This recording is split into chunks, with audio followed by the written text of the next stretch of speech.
Hello, everyone. Thank you for joining us for a renewed hope in digital assets. This is our June edition, and I am delighted to introduce my esteemed fireside chat partner, Antara Tiwari. In just a moment. I'm Heather Flannery. I am your friendly host and the co-founder and chief executive officer at AI MINDSystems Foundation. Um, Today's topic, we are going to be digging into the intersections between the field of AI and machine learning and blockchain and Web3 and privacy enhancement. And these are areas of specialization of AI MINDSystems Foundation to be manifested in our National Hero Initiative with our newest colleague, Antara. I am very excited to use this opportunity to announce Antara's new role with us. She is our senior manager for AI and machine learning.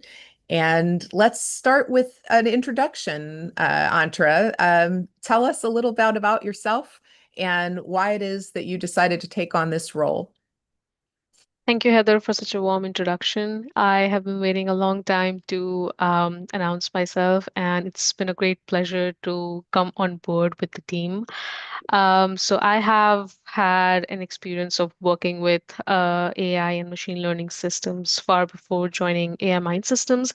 I have worked with corporations like Mercedes, and then I have pursued my academic master's degree from George Mason University. I've done it with a concentration of machine learning, so my focus has been on machine learning and AI systems.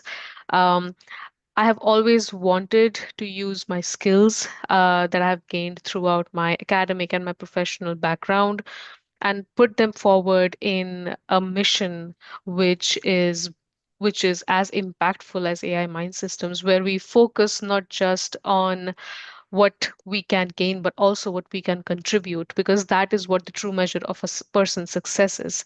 I really strongly believe that serving and giving back to our community, our first responders, veterans, and people who give out their data, they should have the control of their data in their own hands, and they should be able to deem what they can do with it. So I'm really excited to join Heather and the team on this incredible mission that we are on, and super excited. Thank you so much, Andra. I'm super excited that you have joined us too. I'm 100% confident you are going to be adding so much remarkable contribution, not only in your technical ability, but the heart and vision that you bring to the table. Really quickly, but before we proceed, we just want to fix your camera position. Okay. If you can move that, I How think do you, up or down. down? Down? Downward, just so that your head is in the center of the frame Okay. is what we want it to be. Okay. No, you're still. I'm sorry. Yeah. A little bit more. Yes, please. Okay. Oh, wonderful. Thank you. Okay. Uh, so the first thing I want to provide is just some structure to our conversation today and what we'd like to unpack. I'm going to categorize this in two big content blocks for us. We want to speak to risk management, guardrails, and responsible and ethical AI as we are bringing it about within the National Hero Initiative. And then I want to speak to the extraordinary opportunities for value creation, population health impact, um, uh, digital equity impact, and more that we can bring about through our unique approaches to AI and machine learning. So, thinking about that macro structure, let's start by some of your observations that you've had prior to joining us at AI MINDSystems Foundation about the difficulty in understanding the data that you might be working with, in the sense of, is there a consent to use this data in this way from the data subject? Are you able to verify as a machine learning practitioner the legality or the compliance or the ethical posture associated with the data that you're using? And I'd love to hear that perspective kind of encapsulating the role of the AI practitioner and what is unknowable to you generally in that. And then let's unpack where we're going from there. Over to you. Um, so so in both aspects, both when I was working on my academic research, and then also when I was part of teams where we worked with data, it has always been very focused on what it can give me. So that has always been the major focus of what this data can provide to me as an AI practitioner, as somebody who is creating a system. Yes, it's this system will be used by end users, and these users are humans with that data, but the focus has always been on performance, and the focus has always been on to get the most out of that data however possible. So I feel like in all of this conundrum of filtering the data, getting the right data, and making sure that we have uh, uh, we have all of that fit into a schema that we can use, there has been very limited discussions on how this data is going to serve back to the people that it came from. Because I feel like it all get reduced to just numbers on a spreadsheet or numbers on a file that I then use to provide to systems with no correlation of the ownership. I feel like the ownership got completely lost in between, and then I had zero ways of knowing of how to trace the origin if needed, how to make sure that the life of a data point, that it has traveled through and reached this spreadsheet block. I have no way to track it. I have no way to make sure that I have the information I need. But then I work with it. Of course, as data practitioners, as a machine learning engineer, I have the skills and I have the ability to transform and manipulate data in ways that I can make do and fulfill the need for the system that it will progress into. But it still loses the most vital component, that is the origin, the traceability, and the accountability of the data where it has came from. So these are some of the things that I've noticed working with huge systems, and also when there is a research-based initiative, it becomes more difficult even there to trace back, because the biggest tagline or the biggest goal when we go forward with taking any data is that it should fit the schema, it should be accurate, or it should have all the fields necessary, and then very less discussions in general in the industry about how the data was sourced, how the data that is being sourced can be used to trace back. Yep.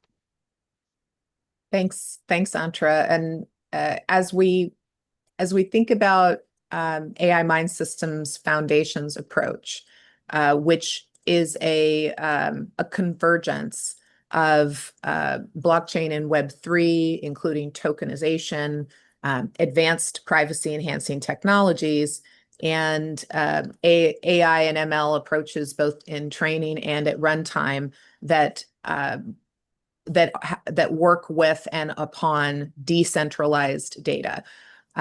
Some of the two big themes that I heard you bring up that I want to double click on: the role of Web3 and tokenization in those is the challenge of data acquisition generally, and provenance tracing, and what that means to an ML ops pipeline, and so on. Maybe starting with the data acquisition challenge. So just still keeping it big picture, industry wide at this point. In my experience in this field over many years, every single conference I've attended, every professional gathering I've attended with and about with AI practitioners, and in those contexts, data acquisition is almost inevitably cited as the most fundamental challenge. And that's assuming that there's a sound ethical risk management approach in place, and often there is not. But fundamentally, the most important, full context, longitudinal quality data sets are not available to purchase in that form. If you purchase them, they're generally de-identified through data brokers. And there's no mechanic to have any kind of direct engagement with the data subject, with the person. I'd love for you to comment on our approach that involves a new data acquisition strategy whereby individual people are achieving an ever-growing degree of data sovereignty, and they are able to become active participants in contributing data into machine learning processes, especially machine learning processes that don't require the data to be centralized in the first place. So bringing compute to the data versus the data to the compute, as is the standard practice. Share some thoughts on that in your experience with the challenge of data acquisition generally, and the implications for tracing provenance back to individual data subjects and their granular consent. Over.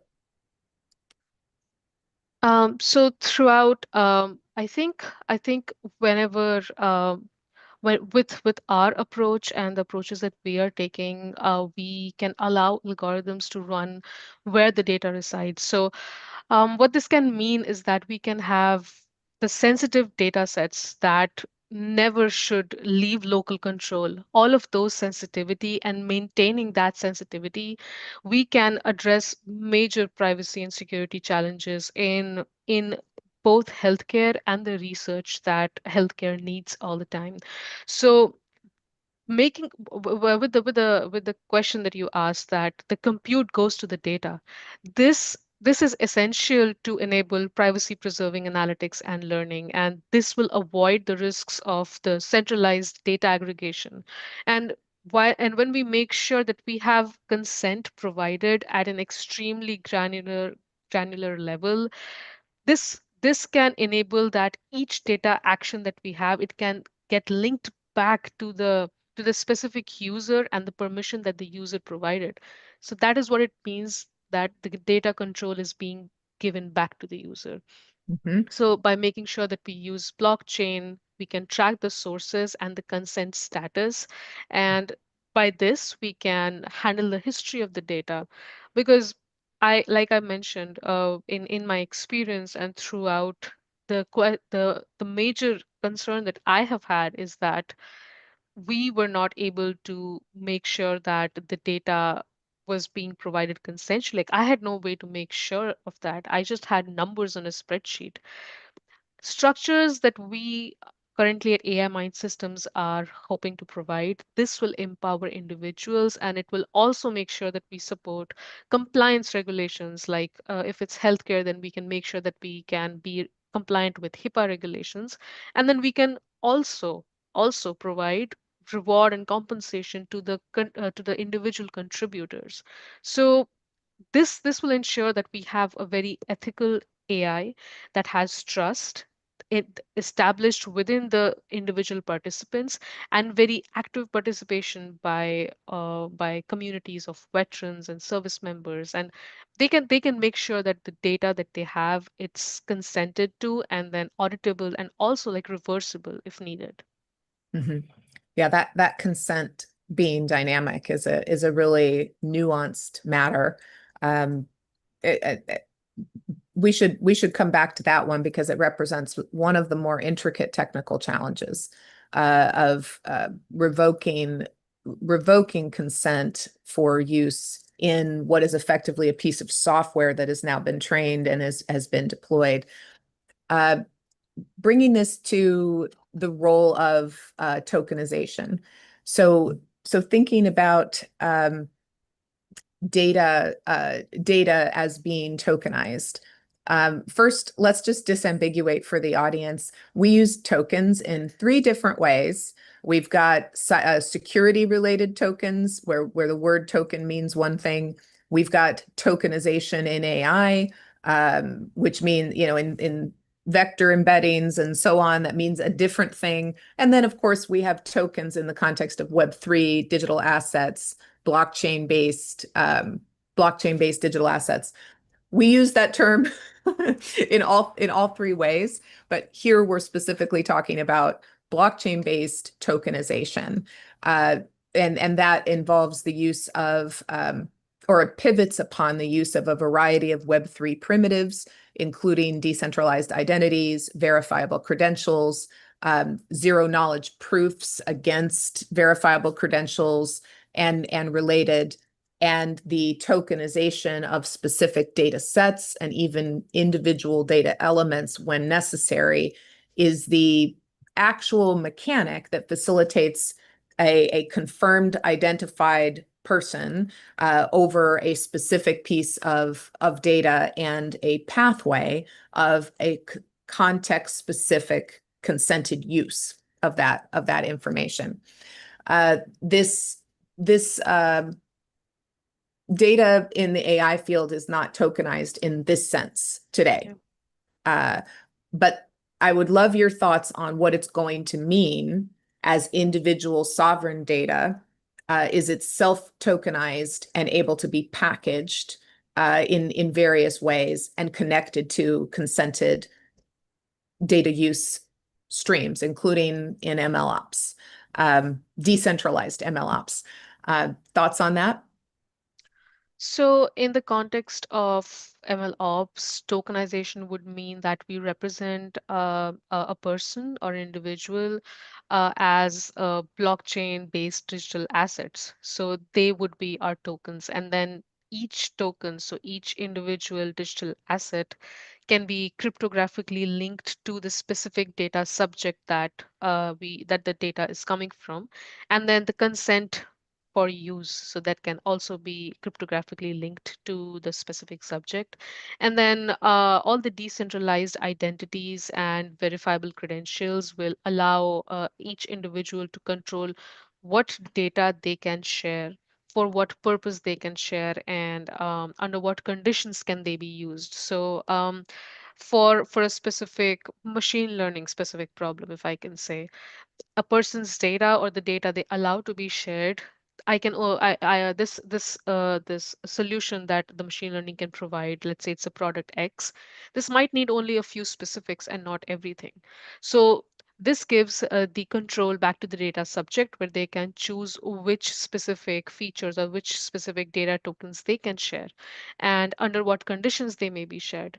And then the zero knowledge proofs will enable that the verification of consent can happen without revealing these sensitive details. And then this tokenized data can be packaged, it can be shared, or it can be revoked in real time, and it's dynamic. So this makes sure that consent status is always attached, and this will enable each of the participant in the data network to participate and make sure that they can have their consent very dynamic. It doesn't need to be a one-time thing. It doesn't need to be something that we are familiar with, that you sign off and then you have no control. You will always have control, even when systems get deployed. You will have control in the way your data is used at each step of that system, and not just at the beginning when you have an idea of what it's going to be versus what it actually turns out to be. You can still have control on what you and your data is being a part of. Yeah, absolutely. So we have an exciting partnership with a company called Genobank, in that is that has created and patented a specific NFT tokenization method for certain large data sets, especially genomic data. And we are also working to apply the same technology to radiology images, medical images. So this is both of these are concrete examples of particular tokenized data sets, tokenized in a certain method that facilitates a continuous longitudinal append-only record of every use of that data, every piece of consented use of that data.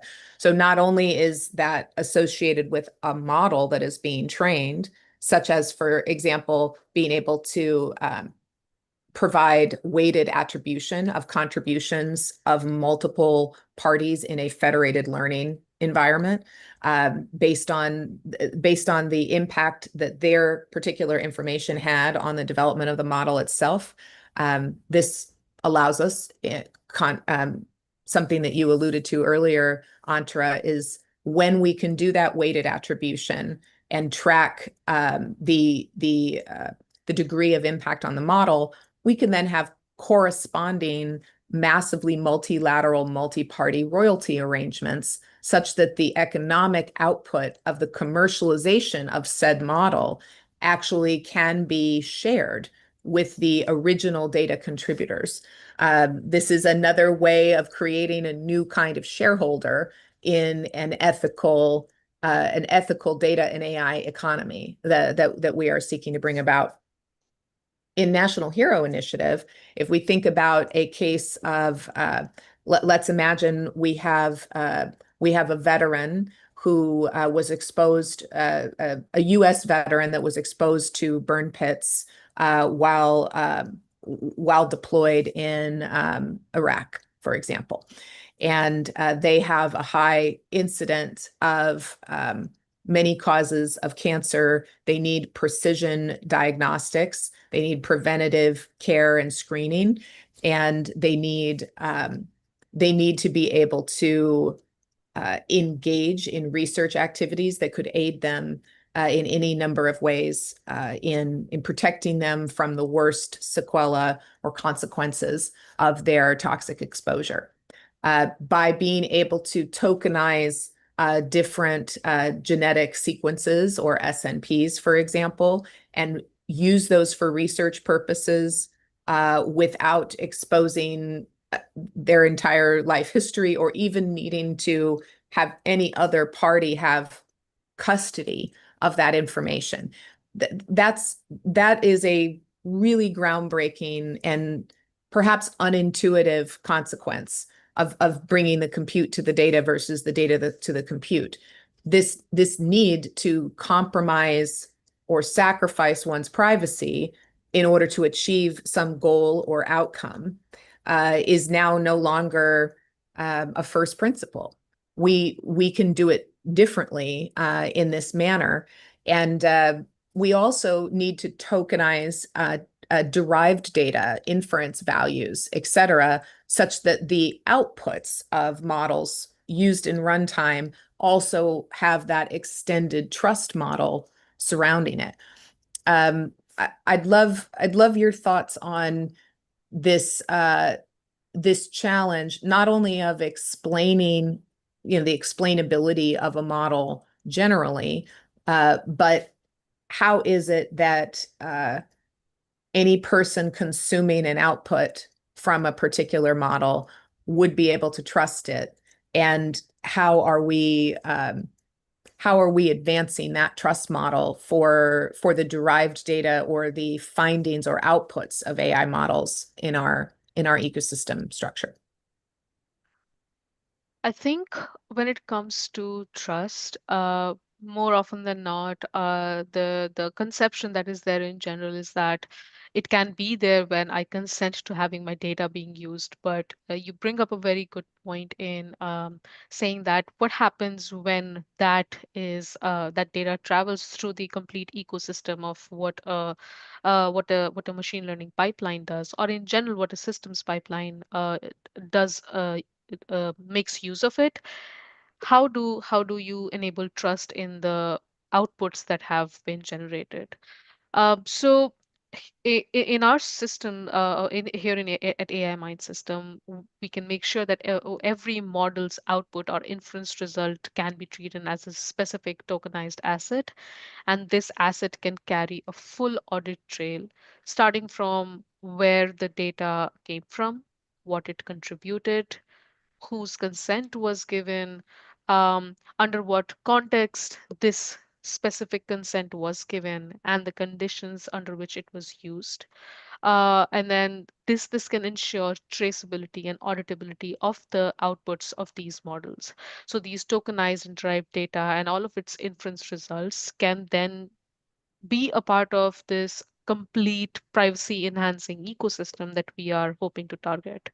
Um, and with blockchain, with ledgers, like if I can say with let's say you can imagine a manual ledger, but it's done with blockchain, and we can have, let's say, append only records that can make sure that it can only be done for by the users, and all of the derivations and whatever accesses are taken, these can be immutable and these can be completely transparent, and this can then support an external verification, or maybe let's say if it's like, I keep going back to HIPAA. So if it's something, a product in the health domain, it can be HIPAA compliant and other regulatory compliance can be implemented. These are some of the ways in which we can make sure. And then since we have this very trackable and traceable life cycle of a data point, we can also make sure that when these results of the AI outputs are commercialized, royalties can be given back to the origin of the data, the person whose data it was, because their contribution has made this product a commercial success. They deserve to have a claim on that success. This wouldn't have been possible without their data, without their consent, without all of the efforts that they have put in into making sure that the data is correct, it's accurate, and being a part of the complete life cycle. I think one of the biggest things that has my heart is the fact that this can enable individual royalties. It can make sure that that it's not just a product that's has success, and then that is just it. You as a data subject are lost. You don't even know what part of it was used, when it was used, where it was used, and then you are just lost in the system without ever even thinking that you can claim the benefits of this product. Here at Mhm. AI Mind System, we change that. We completely shift that paradigm into it being a product focused scenario to being a user focused scenario. And I really love that. Oh, I'm so glad you do, and that has inspired you. Um, thinking about turning towards some of our opportunities that we can bring about that are not manifested in the world yet today. Um, I'd like to discuss this change in mental model from I'm using the word model too often there, but from training models whose purpose is as broad a generalizability as possible. So when we think about validating such a model technically or clinically, we're talking about establishing the degree to which it's generalizable with the intent of as much breadth and depth of that as can be achieved. And this involves this is one of the reasons that enterprise data estates are of such high value with a very large series size in the data under their custody. But what if we completely flip the paradigm where the purpose of AI for individuals is by definition precision, not generalizability. It is massive precision for the person on behalf of the person, sovereign to them and functioning without any conflict of interest with the individual person. This aim of changing from broad generalization as the priority to achieving massive precision optimization for individuals and families and communities, this implies a different kind of focus for the sort of data and the variety of data that is needed in order to achieve that, and introduces, resurfaces this topic of data acquisition through a person-centered modality. Uh, Speak to me a little bit about how impactful it can be if the aim is to be highly precise and optimized for a person. How impactful is it to be able to bring in to the person's custody an indefinite number of domains of data about that person, as opposed to a generalizable, narrower data set about 10 million people, for example? I'd love to know your thoughts on that inversion of priority around precision self-sovereign AI versus AI as it has generally been practiced. Um, over. Um, I think when we talk about things like self-sovereignty, it's if you put it out there today, this is perceived as a very new or a very novel concept, but it's actually a little sad that it's that way. um, the shift that we are aiming to do, it completely it will transform the focus on underserved communities, and it will make sure that this kind of precision, where it focuses on individual precision and not a complete generalization, it can then capture the nuances, it can capture the data that we have seeked. So I find it very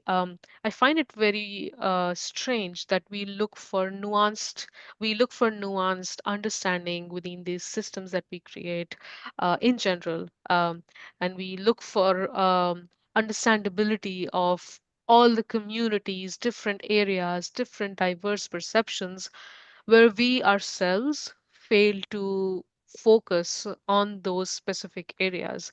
It's strange that we have this generalized focus and then we expect precise outputs. Um, it's quite strange to me, honestly. This kind of a thought that is very that's very out there today. When we talk about the traditional generalized AI models, these are very much trained for a very broad application, using millions of records and predicting very quote unquote average outcomes. These can be quite valuable for a populace's health, a populace's predictions, but not for individual nuance. If I can give a very personal example of that, Yes, um, please.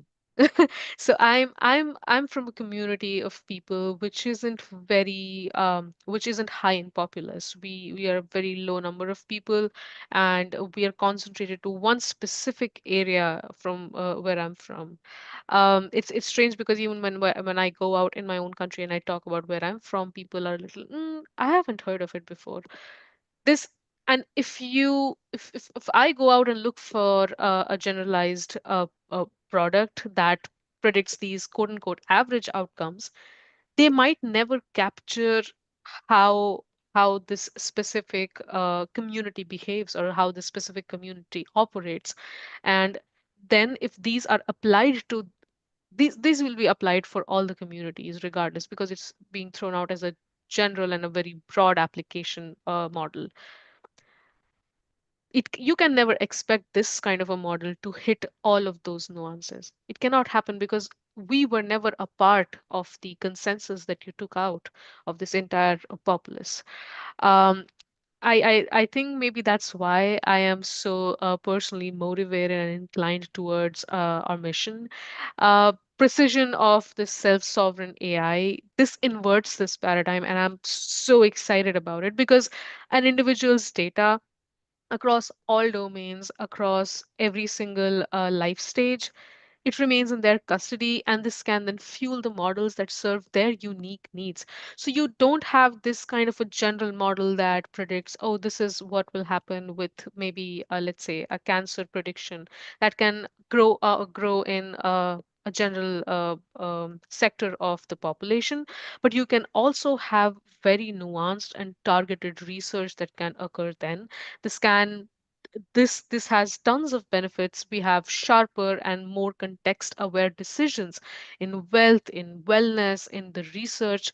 There can be real time adjustments as new data arrives. There can be complete full transparency, consent and control for the user. And this shift that we are talking about, it's more transformative and groundbreaking for these underserved communities, and this empowers people and really improves the overall equity and builds people's trust within AI systems. Absolutely beautifully put, Antra. The the for the blockchain and Web3 community who are probably not immersed in things like clinical artificial intelligence and its applications. There is it is only through the self-sovereignty and the custody and the ability to achieve uh, achieve the technical apparatus and the incentive model, the remuneration, the payment rails, the things that make the business sustainable. It is only through those pathways that we can actually have clinically useful and scientific AI models at massive scale for patients and people who are not currently included in the system. Their data is not in any training set. And if it were, it would only be, for example, EHR data. When we know social, environmental, and occupational determinants of health, as well as genomics and other vectors of precision, are highly, highly relevant and are generally not available, not in any depth, in something as constrained as an electronic health record. In this paradigm, we are able to administer new programs, reach new people that are underrepresented across globally and domestically here in the United States, that are underrepresented in the data due to not being on an evidence-based protocol, not being under the care of institutions that administer IT systems at any scale. We are able to go directly to those individuals through our impact mission and provide them with a new technical apparatus and their ability to become not only health producers for themselves and their community, but to be able to benefit from this extraordinary power of AI in a way that they can trust, that is completely about their own private and tightly controlled information. It is a very different paradigm that I think we are starting with our National Hero Initiative, which for anyone listening is Health Enhancing Resource Orchestration. And that's targeting active duty military, U.S. military service members, veterans, first responders, and all of their immediate families, starting with the well understood unmet needs of that population. We are bringing these precision insights through the empowerment of the person to life for the first time. I'd love before we continue our discussion, Antra, I just want to invite the audience who is participating over Zoom. You may be hearing us on live stream. If you'd like to engage in the discussions, please register through Zoom and you can. But I'd like to invite the audience that's here present to submit their questions into the Q&A dialog box, and we'll do our best to tackle those that we can before we run out of time.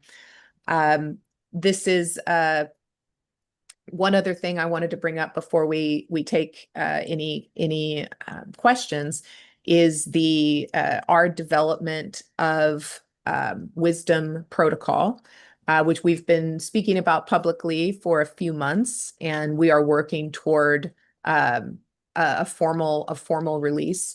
But under Wisdom protocol, this will facilitate global data discovery and economic structures that can facilitate the kind of I don't want to say incentivization, because that implies, something like bonus points or airline miles or thank you gifts. We're talking about straight compensation that can engage individual data subjects directly, financially, technologically, and operationally in a newly conceived, ethically intentional data and AI economy.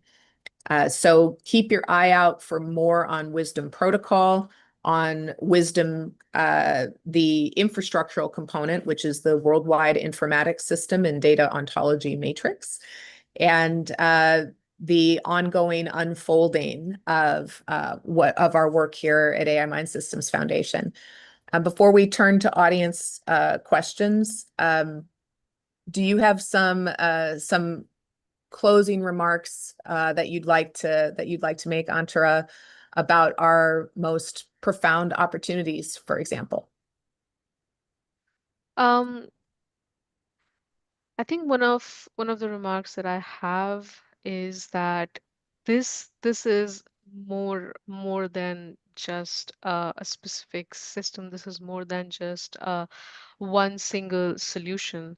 This this complete shift to person-centered precision AI and data sovereignty, this gives power to drive actually and truly a health equity that includes everyone, from the underserved populations to the general populace as well, and makes sure that we have this complete data-driven equity. Um, I'm really thankful for the opportunity, Heather, to be on this panel so that I could provide my views and my thoughts on the kind of impact that we here at AI Mind Systems are hoping to create. Um, I really believe that data should be for the people when it's being used. It should have the complete ownership, complete transparency. And I think it's one of the first steps to making sure that there is general trust being built with our systems. Um, Thank you so much for the opportunity. I am really, really glad to be here. Yeah. Thank you so much, Antara. I'm I know our whole team is thrilled you're here. Uh, so, all right, we have our first question from the audience. Please keep them coming. But the question is speaking to self-sovereign identity, or SSI, enabled fine-grained consent. And specifically, is it being adopted and is it being required from a compliance perspective? And I can take that one, and then I'd love to have you riff on it too, Antara. So at this point, government actors in multiple jurisdictions are not requiring self-sovereign identity-based fine-grained consent. Increasingly, the regulatory environment in many jurisdictions is moving away from blanket consents and toward context-specific data use consents. Um, what they're silent about is the method of effecting that, or the method of achieving it. So I believe it is absolutely safe to say that it is the spirit and intent of emerging privacy law and AI regulations, and so forth. Our our opinion is that this can only be operationalized within blockchain-based ecosystems, that it leverages every layer of a blockchain and Web3 stack. And that is the only way to actually achieve that. Uh, the in terms of the conceiving of this work as reg tech, or technology for the purpose of compliance with regulation, or for regulators to use in their efforts, in their work. We believe that we will be introducing very powerful tools in that regard, both for individuals to enforce their rights, both contractually and under regulatory conditions, for enterprises of various kinds, the regulated and the regulator, to create evidence of compliance in ways that are automated and efficient, cryptographically verifiable, immutable, and so forth. I think I would like to add to that by saying that y- I don't think us in the world would have expected the transformation that artificial intelligence has brought about within the last 4 to 5 years. I think that while while the government and the processes are very clear on the intent, while if they're not clear on the how, we need to bring about the how. And we cannot wait for it to happen. We cannot wait for the day that we know that, okay, now this is the need, and then we start building it. This will be the need. It's progressing towards it, and we at AI Mind Systems are ready for it. Well said, Antara. Um, well said. So I think we have time for one more question. And I have one from an audience member asking about personal digital twins. And so as we think about a personal digital twin as a specific data structure about an individual and as one or more models activating that data structure in order to simulate or to ever more accurately simulate an individual person, there are incredible potentials of what can be done with that in research and in other ways. Um, this this idea, though, is also a very intimate one, where if a personal digital twin that is growing in its accuracy as data is converging, is being aggregated and curated within a personal data estate, it is in fact becoming a more and more complete and intimate representation of a person. This is where our ethical risk management, our security paradigm, our privacy enhancing technologies, all of these things become very important. I'd love your thoughts, Antara, on AI agents aside, which is certainly part of our part of our model, the unique proposition of a model that is activating a personal data estate data structure, and how that is being brought about in its earliest stages. So thinking about different data domains coming in, et cetera. So I think the initial focus when we talk about a personal data estate, the initial focus is to secure the aggregation.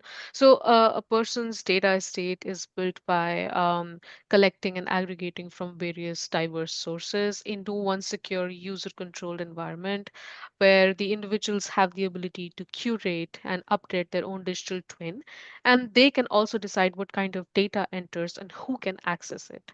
This is really important. So, for the privacy and all the ethical safeguards that will be embedded, these will be embedded like from the outset, and all the data access and model activation events will be logged in immutably via blockchain. And consent will be extremely granular, and as we've been talking about, it will be dynamic and very easily revocable. So, in our National Hero Initiative, we emphasize on onboarding these users with making sure that the trust building is incremental. It's not instant, but it's incremental, and there needs to be a very clear value delivery where the digital twin can be useful and be empowered from the start.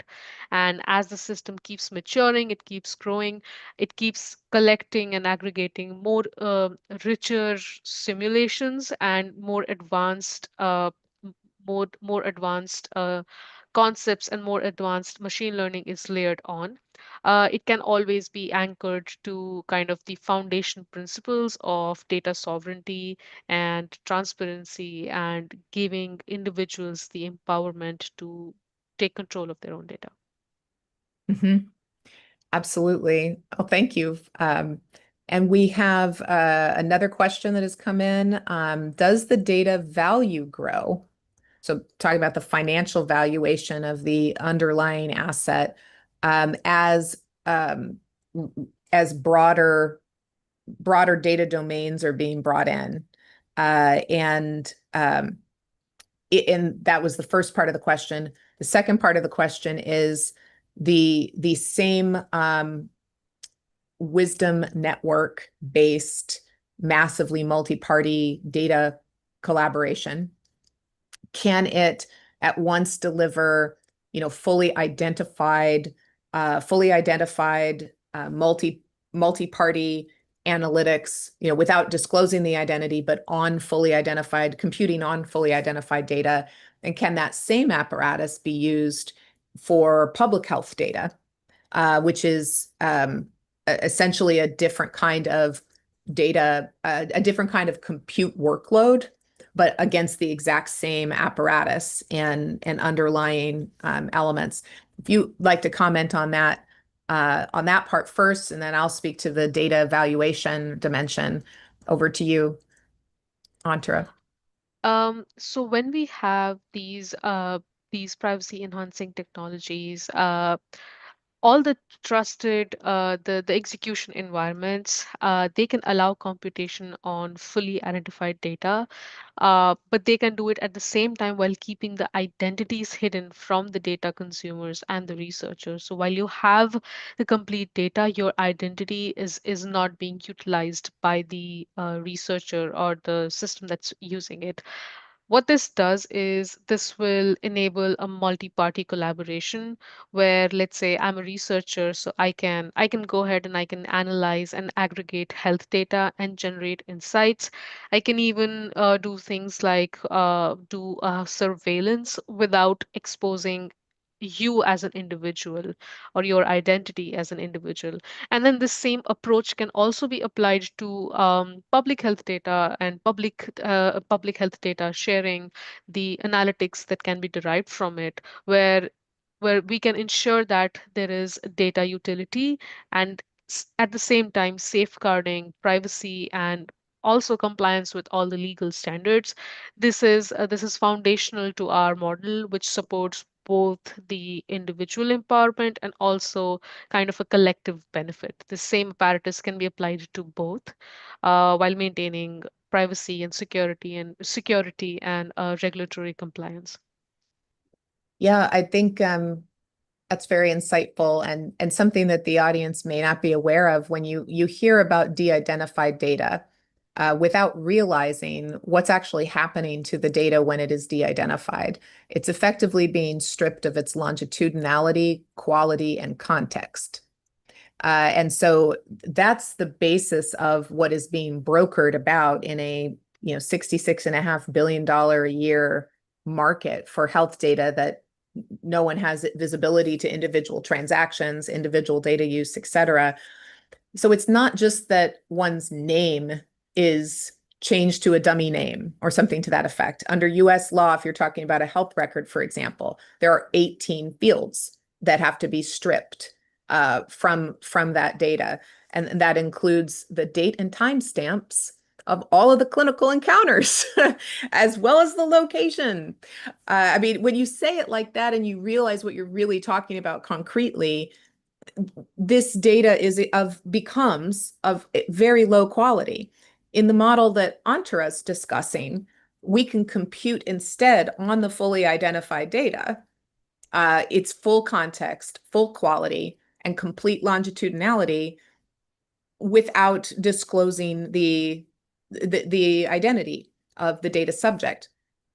So de-identification is actually a legally defined term. It means very concrete and specific things. And it also does not prevent re-identification of data subjects. As much as that's inferred or implied, that hasn't been true for at least the last 2 generations of technology.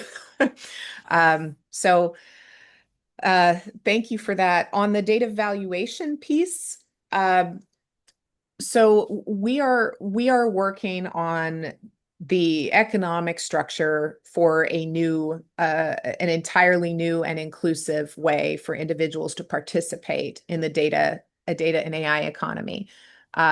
Being able to achieve market-driven price discovery of data assets is integral to that. And it's very integral to the digital assets dimension of our strategy.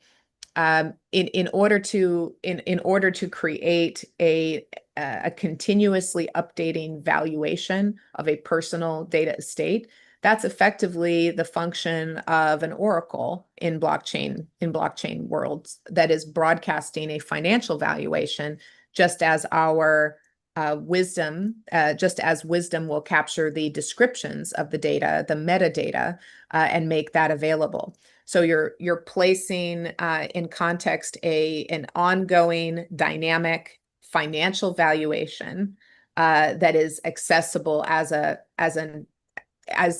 just like any other blockchain oracle apparatus functions, and placing that also with the descriptions of the data. Those two things are how it comes together to establish initial price in the making of this new market. Um, we know for sure that the more data domains about a specific data subject are available for cross-sectional analytics, the higher the higher value the insights about an individual that can be derived from it. So that brings us back to precision.